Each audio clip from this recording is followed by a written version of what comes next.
Allahu Akbar. Allahu Akbar. Dimuliakan oleh Allah Subhanahu wa taala.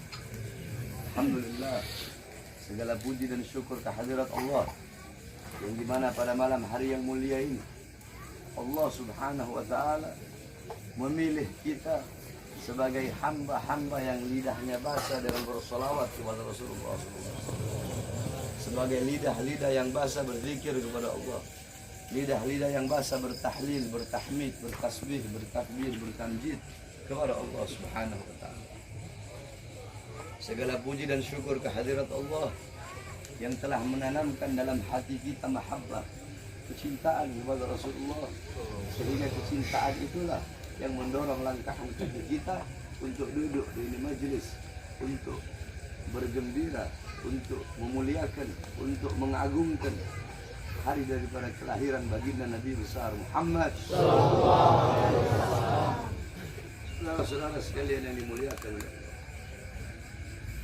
di dalam kitab Khawashi Syarwani ala Tuhfatul Muhtaj, kitab Khawashi Syarwani adalah kitab hasyiah daripada Tuhfatul Muhtaj Al-Imam Ibnu Hajar Al-Haytami. Kitab Tuhfatul Muhtaj Al-Imam Ibnu Hajar Al-Haytami adalah syarah daripada kitab Minhaj Al-Imam An-Nawawi. Dalam kitab tersebut dijelaskan, inna afdhalal layali huwa lailatul maulidis syarif, thumma lailatul qadar, thumma lailatul jum'ah. Kata muallif, sesungguhnya malam yang paling utama, malam yang paling mulia, malam yang paling agung adalah malam kelahiran baginda Nabi besar Muhammad. Setelah malam kelahiran Nabi, baru malam Lailatul Qadar. Setelah malam Lailatul Qadar, baru malam Jumat. Pertanyaannya, kenapa malam Maulid, kenapa malam kelahiran Nabi lebih utama, lebih mulia, dan lebih agung daripada Lailatul Qadar? Padahal Lailatul Qadar adalah malam yang lebih utama daripada 1000 bulan. Malam turunnya malaikat, malam turunnya Al-Quran. Tapi kenapa malam Maulid lebih utama, lebih mulia, dan lebih agung daripada Lailatul Qadar? Al-Imam Al-Qastallani radhiyallahu an dalam kitabnya beliau menjawab, malam Maulid lebih utama, lebih mulia, lebih agung daripada Lailatul Qadar karena 3 sebab, 3 perkara. Apa itu? Yang pertama, malam Lailatul Qadar adalah malam adanya malaikat, malam adanya Jibril.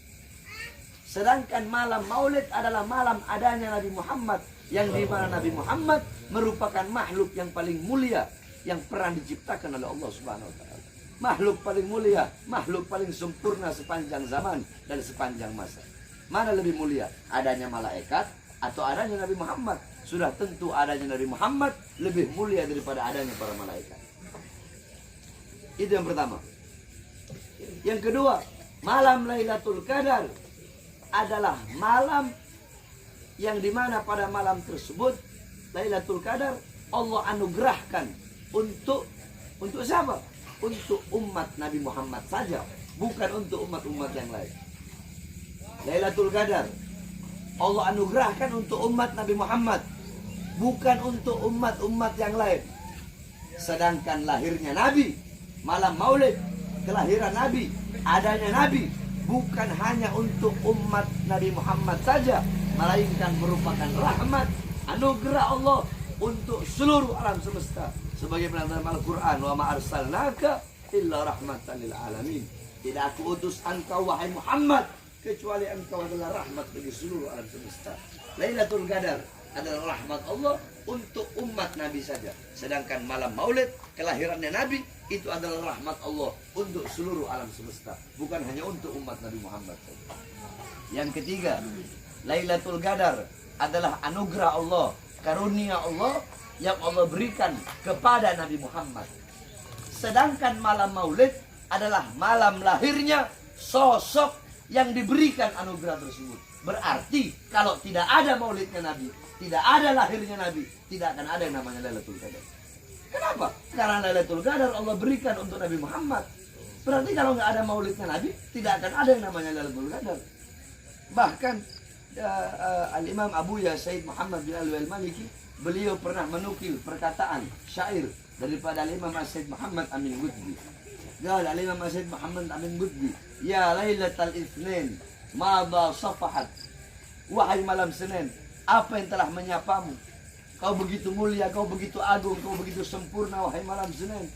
Ternyata kau menjadi mulia, kau menjadi agung, kau menjadi sempurna karena dari mula. Karena mula ada, asal mula ada hari-hari yang mulia dalam Islam. Kalau tidak ada lahirnya Nabi, tidak ada hari kelahiran Nabi, tidak akan ada hari-hari besar dalam Islam. Tidak akan ada Lailatul Qadar, tidak akan ada nuzulul Quran, tidak akan ada Ramadan, tidak akan ada iman, tidak akan ada Islam, tidak akan ada Fathul Makkah, tidak akan ada kemenangan perang Badar, tidak akan ada Idul Fitri, tidak akan ada Idul Adha, tidak akan ada hari-hari yang mulia dalam Islam, tidak akan ada ilmu, amal, takwa, iman, Islam, salat, wara, khauf, ikhlas, zuhud, ibadah, qanaah, Al-Quran. Tidak akan ada itu semua kalau bukan itu semua diawali daripada lahirnya baginda Nabi besar Muhammad SAW. Kita duduk pada malam hari ini bergembira dengan lahirnya Nabi Muhammad. Siapa yang suruh bergembira?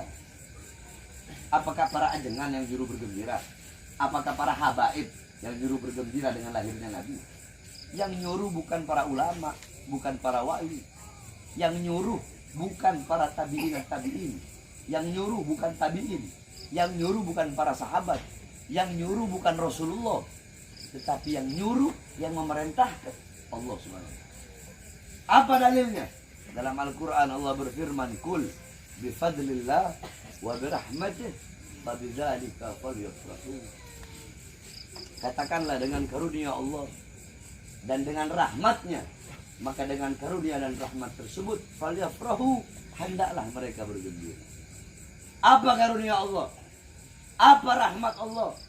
Dalam kitab tafsir Ma'alimut Tanzil Al-Imam Baghawi, dalam kitab tafsir Jami'ul Bayan Al-Imam Ibnu Jarir Al-Tabari, dalam kitab tafsir Madarikut Tanzil Al-Imam An-Nasafi, dalam kitab tafsir Al-Kabir Al-Imam Fakhruddin Ar-Razi, dalam kitab tafsir Ad-Durul Mansur Tafsir bil Ma'thur Al-Imam As-Suyuti, dalam kitab tafsir Ibnu Katsir, dalam kitab tafsir Anwarut Tanzil Al-Imam Baydawi, dalam tafsir Jalalain Al-Imam Jalaluddin Al-Mahalli dan Al-Imam Jalaluddin As-Suyuti, dijelaskan kebanyakan para ulama mengatakan karunia Allah adalah ilmu.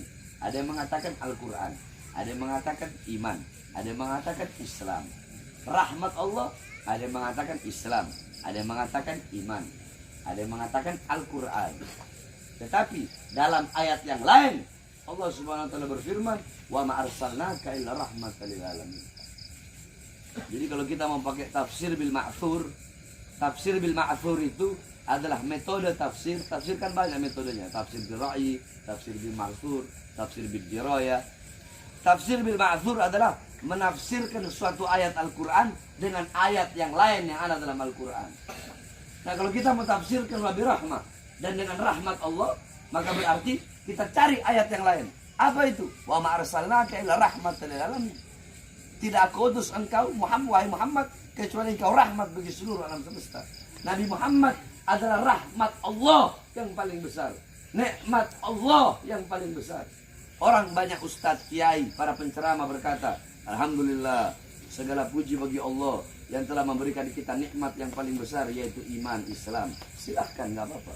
Tapi bagi Bahar bin Ali bin Smith, nikmat terbesar, karunia terbesar, rahmat terbesar bukan iman, bukan Islam, bukan Al-Quran, tetapi nikmat, karunia, dan rahmat terbesar adalah Nabi Muhammad. Karena kalau bukan karena Nabi Muhammad, tidak akan pernah ada yang namanya iman, Islam, dan Al-Quran. Dengan adanya Nabi Muhammad, falyafrahu, maka bergembiralah. Kita duduk di sini bergembira atas perintah Allah dengan adanya Nabi Muhammad SAW. Makanya kalau ada orang yang berkata, ngapain si Beb, ngapain si Kiai, ngapain si Ajengan bikin-bikin acara maulid, seakan-akan kalau ada orang yang bertanya seperti itu, maka sama seperti dia berkata, sama seperti dia bertanya, untuk apa bergembira dengan lahirnya Nabi Muhammad? Apakah pantas seorang muslim, seorang mukmin, seseorang yang mengaku sebagai umat Nabi, dia bertanya, untuk apa bergembira dengan lahirnya Nabi Muhammad? Satu-satunya makhluk yang tidak gembira dengan lahirnya Nabi hanya satu. Siapa? Iblis. Iblis yang tidak gembira dengan lahirnya Nabi. Ketika Nabi Muhammad lahir, iblis teriak sekencang-kencangnya. Ditanya, kenapa kamu menangis wahai iblis? Musuh terbesarku telah lahir. Memangnya siapa musuh terbesarmu? Musuh terbesarku pertama adalah Muhammad. Terus setelah Muhammad siapa? Kedua, musuh terbesarku adalah keluarga dan anak cucunya Muhammad. Berarti kalau ada orang yang tidak senang, tidak bergembira dengan maulidnya Nabi, berarti siapa? Yang keras, siapa? Siapa? Kalau ada orang yang nggak senang sama habaib, yang benci sama habaib, berarti siapa? Siapa? Siapa? Iblis. Ente duduk di sini bersolawat kepada Nabi. Tadi kita baca solawat kan? Jangan ente orang pikir ente baca solawat, ente memuji Nabi, ente memuliakan Nabi, itu Nabi Muhammad yang bertambah mulia. Ente bersolawat, ente memuji Nabi, memuliakan Nabi, Nabi Muhammad tidak bertambah kemuliaannya. Ente tidak bersolawat, tidak memuji, tidak memuliakan, itu juga tidak akan mengurangi kemuliaan Nabi Muhammad. Sebab kemuliaan Nabi, walaupun lautan menjadi tinta, pohon jadi pena, dipakai untuk melukis kemuliaan Nabi, pohon jadi pena, lautan jadi tinta, tidak akan sanggup melukiskan kemuliaan dan kesempurnaan baginda Nabi Muhammad. Ente memuliakan Nabi, bukan Nabi yang bertambah mulia, tapi ente yang menjadi mulia. Ente mengagungkan Nabi, Nabi Muhammad tidak bertambah agung, tapi ente menjadi agung di sisi Allah. Ente memuji Nabi, Nabi Muhammad tidak bertambah terpuji. Ente memuji Nabi, tapi ente yang menjadi terpuji. Ma madahtu Muhammadan bi qasidati walakin muliha qasidati bi Muhammadin. Aku tidak memuji Nabi dengan syairku. Aku tidak memuliakan Nabi dengan syairku. Tetapi syairku yang menjadi terpuji karena telah memuji Nabi Muhammad. Syairku yang menjadi mulia karena telah memuliakan Nabi Muhammad. Ente duduk di sini memuliakan Nabi, ente menjadi mulia dan dimuliakan oleh yang maha mulia, yaitu Allah Subhanahu wa ta'ala. Jadi jangan pernah berpikir kita duduk bikin maulid Nabi bertambah mulia, tidak. Kita duduk memuliakan Nabi, kita yang menjadi mulia dan dimuliakan oleh yang maha mulia, yaitu Allah Subhanahu wa ta'ala. Panjang kalau anda mau jelaskan tentang maulid Nabi Muhammad SAW. Intinya, pulang dari acara maulid, ambil intifad, ambil istifadah, ambil manfaat, ambil keutamaan daripada sirah Nabi Muhammad. Tadi sudah dibacakan maulid Syaraful Anam. Bagaimana sirah Nabi, ilmu Nabi, ajaran Nabi, akhlak Nabi, adabnya Nabi, waraknya Nabi, amar ma'rufnya Nabi, nahi mungkarnya Nabi. Jadi kalau mau ikut, ikuti semua. Jangan hanya ikut akhlak Nabi, adab Nabi, tapi amar ma'ruf nahi mungkarnya Nabi ditinggalin. Sebaliknya, jangan cuma ngambil amar ma'ruf nahi mungkar jihadnya saja, tapi akhlaknya, adabnya, sopan santunnya ditinggalkan. Jangan. Ambil semua. Sebab banyak ulama-ulama sekarang ini. Ulama sekarang, penceramah sekarang, ada dua model. Yang pertama, dia jelaskan, Nabi Muhammad akhlaknya luar biasa, rahmatan lil alamin, penuh dengan kasih sayang, adabnya Nabi, akhlaknya Nabi. Udah, cukup. Dia hanya jelaskan itu saja. Dia tidak jelaskan bagaimana amar ma'rufnya Nabi, nahi mungkarnya Nabi, keberaniannya Nabi, bagaimana marahnya Nabi ketika Islam dihina, ketika ada Nabi palsu. Dia tidak jelaskan itu. Sehingga umat tahu, oh Nabi itu cuma berakhlak, Nabi itu beradab, sopan santun. Sebaliknya, ada juga ulama yang kalau ceramah, itu yang dibawa hanya keras-kerasnya saja. Nabi Muhammad berperang, Nabi Muhammad nahi mungkar, Nabi Muhammad bakar masjid Diror. Akhlak Nabi nggak dibawa, adab Nabi nggak dibawa, sopan santunnya Nabi nggak dibawa. Nah ini kan namanya nggak insaf, nggak tawasud, nggak tawazun. Jadi harus tawazun, harus tawasud. Bawa akhlak Nabi, bawa adab Nabi. bawa juga ketegasan Nabi. Paham? Jadi biar umat itu nggak berpikiran Nabi itu lembut aja, atau sebaliknya Nabi itu tegas saja. Jadi yang tegas jangan menghilangkan kelembutan Nabi Muhammad, jangan hilangkan akhlak dan adab Nabi Muhammad. Sebaliknya, mau bahas akhlak, mau bahas adab, mau bahas kelembutan, jangan pernah hilangkan ketegasan baginda Nabi besar Muhammad. Pulang dari sini bawa itu semua, ilmunya Nabi, akhlaknya Nabi, adabnya Nabi, lembutnya Nabi, tegasnya Nabi, amar ma'rufnya Nabi, nahi mungkarnya Nabi. Khususnya para anak-anak muda. Syubbanul yawm rijalul ghad.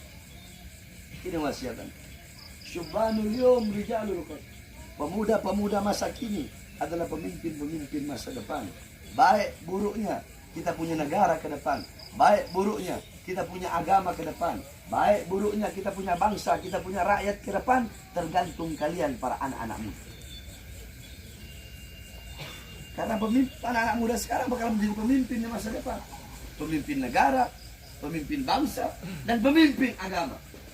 Maka bagus rusaknya negara, bagus rusaknya bangsa, baik buruknya agama, pemegang-pemegang agama ke depan, tergantung anak-anak mudanya. Kalau anak-anak mudanya baik, taat, patuh, tunduk kepada Allah, anak-anak mudanya mengosongkan hati dari dunia, dari harta, dari pangkat, jabatan, tahta, kekuasaan, dari perkara-perkara yang membuat lalai kepada Allah, dari perkara-perkara yang membuat lupa kepada Allah, besok bangsa kita bakal baik, negara kita bakal baik, bakal dipegang oleh orang-orang yang baik, bakal dipegang oleh penguasa-penguasa yang baik, ulamanya, agamanya bakal dipegang oleh ulama-ulama yang lurus, bakal dipegang oleh ulama-ulama yang baik. Tapi kalau anak-anak muda zaman sekarang rusak, anak-anak mudanya narkoba, anak-anak mudanya mabok-mabokan, anak-anak mudanya nongkrong, anak-anak mudanya melacur, anak-anak mudanya berzina, besok bangsa kita bakal rusak, besok negara kita bakal hancur, dipegang oleh orang-orang yang rusak, dan agama bakal dipegang oleh ulama-ulama yang su. Oleh karenanya, kalian wahai para pemuda-pemudi Islam, nah baik buruknya bangsa, baik buruknya agama ke depan berada di tangan kalian. Maka jadilah kalian pemuda-pemuda Nabi Muhammad, pemuda-pemuda yang memegang panji Rasulullah, pemuda-pemuda yang mengikuti ajaran Rasulullah, pemuda-pemuda yang dimana menjadi penyambung lidah Rasulullah, pemuda-pemuda yang menerima tongkat estafet perjuangan Rasulullah SAW. Jangan pernah capek, jangan pernah lelah di dalam menyampaikan kebenaran. Jangan pernah capek. Anak keluar masuk penjara, keluar masuk penjara. Tahun 2020, tahun 2020 baru bebas. 2 hari bebas. Anak ceramah di pondok pesantren. Itu mungkin masih ingat kalau ada yang hadir. Anak ceramah 2020. Anak baru bebas 2 hari. Anak ceramah. Apa isi ceramah? Waktu itu lagi corona-coronanya. Anak bilang, "Hei Jokowi, rakyat kau kurung dalam rumah. Tidak kau kasih makan, tidak kau kasih uang, tidak kau kasih sembako. Kau mau bikin mati rakyat? Hei Jokowi, mal-mal asing buka, mal-mal milik asing buka, tapi warung-warung kecil kau suruh tutup. Warung-warung kecil milik pribumi kau suruh tutup. Hei Jokowi, berapa banyak pengangguran di Indonesia, tapi tenaga kerja di musim corona kau kirim terus dari asing." Habis sana ceramah, besoknya dibawa ke Nusa Kambangan. Anak tanya, ceramah itu bela siapa? Bela diri anak, bela keluarga anak, bela murid anak, atau bela rakyat? Rakyat. Yang keras. Rakyat. Siapa yang anak bela? Rakyat. Siapa yang anak bela? Rakyat. Udah, ditahan lagi 2 hari, baru bebas 2 hari. Keluar 2021 akhir. Bebas. Belum sampai 1 bulan, udah masuk penjara. Kenapa? Karena anak bahas 6 laskar. 6 laskar yang wafat, 6 laskar yang tewas, dibantai. Anak masuk. Anak tanya, anak masuk penjara, ceramah, membahas 6 laskar, mengharapkan keadilan. Apakah 6 laskar itu? Apakah mereka bukan rakyat? Apakah mereka bukan pribumi? Apakah mereka bukan bagian dari Indonesia? Apakah mereka bukan bagian dari bangsa dan rakyat Indonesia? Mereka rakyat apa bukan? Rakyat. Rakyat apa bukan? Rakyat. Rakyat apa bukan? Rakyat. Berarti anak masuk penjara, siapa yang anak bela? Rakyat. Siapa yang anak bela? Rakyat. Siapa yang anak bela? Rakyat. Yang anak sampaikan kebenaran apa bukan? Kebenaran. Kebenaran apa bukan? Kebenaran. Makanya kalian para anak-anak muda Islam, jangan pernah takut untuk menyampaikan kebenaran. Lau mata lain, walaupun seluruh dunia, walaupun seluruh alam semesta harus mencaci makimu, membencimu. Jangan pernah engkau capek dan lelah untuk menyampaikan kebenaran. Jangan pernah engkau takut di dalam menyampaikan yang hak itu hak dan yang batil itu batil. Sampaikan kepada mereka, para pengkhianat-pengkhianat bangsa, para koruptor-koruptor, para pejabat-pejabat yang suka membuat kebijakan-kebijakan yang menyengsarakan rakyat, kebijakan-kebijakan yang membuat rakyat susah. Sekarang BBM naik, anak tanya, itu kebijakan pejabat, kebijakan pemerintah. Kalian merasakan susah atau tidak? Susah. Jawab yang keras. Susah. Jawab yang jujur. Susah. Susah apa tidak? Susah. Oleh karenanya anak-anak muda Islam, para pemuda-pemudi kalian semua harus bangkit. Sampaikan kebenaran. Jangan pernah takut. Sampaikan kepada mereka. Ana Bahar bin Smith. Sampai sekarang ana nggak pernah. Tidak ada kata kapok. Tidak ada kata capek. Tetap ana sampaikan kebenaran. Tetap ana akan lawan kezaliman, kemungkaran dan ketidakadilan. Sekalipun tubuh ana harus dicincang-cincang. Sekalipun tubuh ana lau gata'tani irban. Sekalipun tubuh Bahar bin Smith harus dipotong-potong, harus dicincang-cincang. Jangankan cuma di penjara. Jangankan cuma di penjara. Jangankan cuma dibunuh. Sekalipun badan saya harus dipotong-potong, dicincang-cincang agar saya berhenti untuk menyampaikan kebenaran, agar saya bungkam, agar saya diam, tidak melawan kezaliman.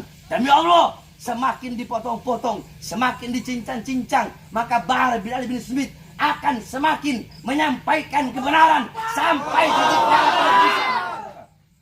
Makanya anak-anak muda yang hadir di sini saya tanya semuanya, siap bela Islam? Ya. Siap bela Islam? Ya. Siap bela bangsa? Ya.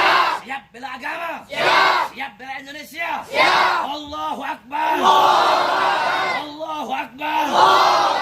Siap sampaikan kebenaran? Siap. Siap sampaikan kebenaran? Siap. Walaupun di penjara siap? Siap. Walaupun harus mati siap? Siap. Allahu Akbar. Allahu Akbar. Sekarang ngomong siap di penjara ampun kamu.